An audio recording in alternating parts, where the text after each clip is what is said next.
Hey everyone, let's talk about public interest litigation. How this concept arrived. ये PIL का जो concept है ये कैसे आया और इसके आने के पीछे क्या क्या कारण थे और किन किन चीज़ों को हटाया गया। PIL समझाने से पहले मैं आप लोगों को एक कॉन्सेप्ट समझाना चाहती हूँ जिसका नाम है लोकस स्टैंडाई। लोकस स्टैंडाई का मतलब क्या होता है? लोकस स्टैंडाई का मतलब होता है stand on your own suit. That means जब आप अपने खुद के मैटर के लिए पिटीशन फाइल करते हैं या किसी को सू करते हैं उसको कहते हैं लोकस स्टैंडाई। मतलब आप अपने डैमेज के लिए, अपनी इंजरी के लिए खुद ही फाइल जो है केस कर सकते हैं, कोई और आपके बिहाफ पे नहीं कर सकता। That is known as locus standi. अब इसी चीज को डाउन करके PIL का कॉन्सेप्ट आया था 1965 में यूएस से। ये जो है एक चीफ इंस्ट्रूमेंट था जुडिशियल एक्टिविज्म का। जुडिशियल एक्टिविज्म का एक चीफ इंस्ट्रूमेंट क्यों है? क्योंकि जुडिशियल एक्टिविज्म का मतलब क्या होता है कि जब जुडिशरी एक इम्पॉर्टेंट रोल प्ले करती है अपने जुरिस्डिक्शन से बाहर जाकर, जब उनको किसी केस में वो ऐसा हो जाता है कि वो उनको लॉ ही नहीं मिलते या उनको पुराने प्रेसिडेंट सुटेबल नहीं लगते उस केस में, तो उस टाइम पे जुडिशरी जो है अपने दायरे से बाहर जाकर नए डिसीजंस लेती है जो आपके रिटर्न नहीं है कहीं पर भी। इसको कहा जाता है जुडिशियल एक्टिविज्म, जो उस केस के अकॉर्डिंग सूट करते हैं। तो जुडिशियल एक्टिविज्म का एक चीफ इंस्ट्रूमेंट है PIL, जिसको हम कहते हैं पब्लिक इंटरेस्ट लिटिगेशन। अब ये जो स्टार्ट किया गया था, ये सिटीजन के एक्शन के नाम पे शुरू किया गया था, जहां पर एक कोई भी एक आम आदमी को पब्लिक अफेयर्स में या समाज के हित में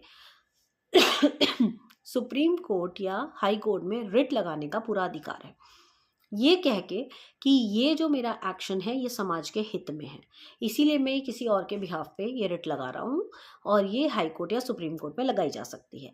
इंडिया में PIL का कॉन्सेप्ट लेट 70s में शुरू हुआ था, जब लोकस स्टैंडाई को एक डिसेंट ब्यूरल दिया गया था जज ट्रांसफर केस में। अभी जज ट्रांसफर केस क्या था, हम इस पे आएंगे अभी। ये केस जो है एक लैंडमार्क केस था डेवलपमेंट ऑफ PIL के लिए। Supreme court held that any member of the public, कोई भी आदमी पब्लिक में से किसी भी बोनाफाइड तरीके से अप्रोच कर सकता है कोर्ट को रिड्रेसल के लिए, पब्लिक रॉन्ग्स के लिए, उसकी और फंडामेंटल राइट के इन्फोर्समेंट के लिए, अपने फंडामेंटल राइट्स के इन्फोर्समेंट के लिए या समाज के हित में। अगर आप कभी भी बोनाफाइड मैनर में सुप्रीम कोर्ट में या हाई कोर्ट में जाके रिट लगा सकते हैं, वो आपका अधिकार है। 1981 में केस हुआ था SP Gupta versus union of India, जिसमें सुप्रीम कोर्ट के या हाई कोर्ट के जजेस का सिलेक्शन या उनके ट्रांसफ़र का एक इशू बना था। और उस टाइम पे क्वेश्चन अराइज हुआ कि किसके पास ज़्यादा अथॉरिटी है, वेदर एग्जीक्यूटिव के हाथ में या जुडिशरी के हाथ में। जज को सेलेक्ट करने में या जज के ट्रांसफ़र में किसका अधिक रोल मायने रखता है, प्रेसिडेंट का हु इज़ रिप्रेजेंटेटिंग एग्जीक्यूटिव, या जुडिशरी का जो कि CJI का जो कि जुडिशरी को रिप्रेजेंट कर रहा है। तो उस केस में ये कहा गया कि ये मैटर करता है कंसल्टेशन पे, कि president with consultation to CJI chief justice of India वो डिसीजन ले सकते हैं। But where is a definition of consultation? यहाँ कंसल्टेशन का मतलब क्या है? दैट मीन्स अगर CJI कल को नहीं मानते हैं प्रेसिडेंट के पसंद से, उनकी पसंद नहीं मिलती है, तो what will be the decision? President की मानी जाएगी या आपके CJI की मानी जाएगी? फिर उस टाइम पे ये कहा गया कि जज ट्रांसफ़र केस एक और आया, जिसमें ये कहा गया कि कंसल्टेशन को डिफाइन कीजिए और सहमति होनी ज़रूरी है। मतलब अपनी मर्जी से प्रेसिडेंट कर सकता है, उसकी ज़रूरत नहीं है, CJI की सहमति होना ज़रूरी नहीं है, वो बस उनसे राय मांग सकता है, वो माने या ना माने प्रेसिडेंट की चलेगी। तो यहाँ पर एग्जीक्यूटिव को हेड बनाया गया कि एग्जीक्यूटिव के हाथ में पावर्स है। बट अगेन उसके बाद कुछ टाइम के बाद supreme court advocate on record का एक केस आया, जिसमें इनकी ये जजमेंट ओवर रूल कर दी और कहा कि CJI की सहमति के बिना आप किसी भी जज का ट्रांसफ़र या अपॉइंटमेंट नहीं कर सकते हैं, और इस केस में जुडिशरी को अपर हैंड दिया गया। फाइनली एक और केस आया, री स्पेशल रिफॉर्म्स केस ऑफ 1998, जिसमें कंसल्टेशन का मतलब सहमति दे दी और ये कहा कि गवर्नमेंट की फंक्शनिंग को डिस्क्लोज करना पड़ेगा।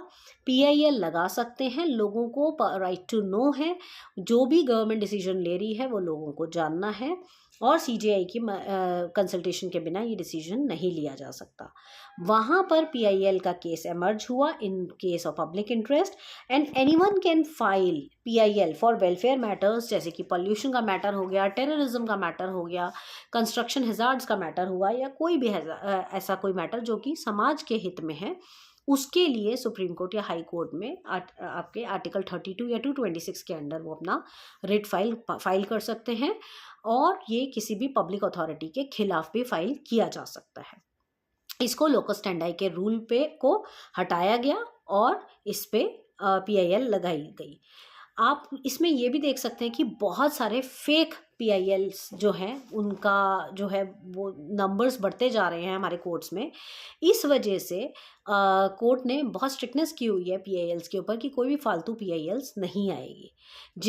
पहले क्या होता था, जिनके राइट्स जो हैं वायलेट हुए हैं वही कर सकते थे, बट अब कोई भी कर सकता है, बट बशर्ते वो सेंसिबल हो।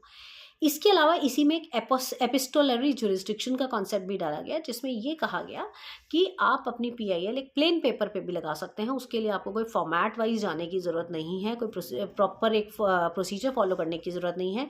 You can just put your complain on a plain paper, white paper, and you can file a PIL, ताकि आपको न्याय मिल सके। इसमें कोई कॉम्प्लिकेशंस नहीं है। बस हमें इस बात का ध्यान रखना है कि हमें कोर्ट्स का, हमारे ऑनरेबल कोर्ट का टाइम ख़राब नहीं करना है। That is very precious time. जितने टाइम में आप टाइम ख़राब करेंगे उतने में किसी इंसान को न्याय मिल जाएगा। तो इन बातों का ध्यान रखते हुए पीआईएल को हम वाइंड अप करते हैं। Stay tuned for more videos. Her subject की सारी वीडियोस हैं हमारे इस चैनल पे।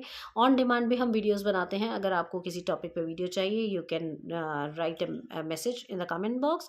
एंड अगर आपको किसी चीज़ के नोट्स या फाइल्स या कुछ भी चाहिए जिसमें आपको हेल्प की ज़रूरत पड़ रही है, you can drop A message on 9953308400। Keep liking and sharing my videos. I'm getting lot of love from you all.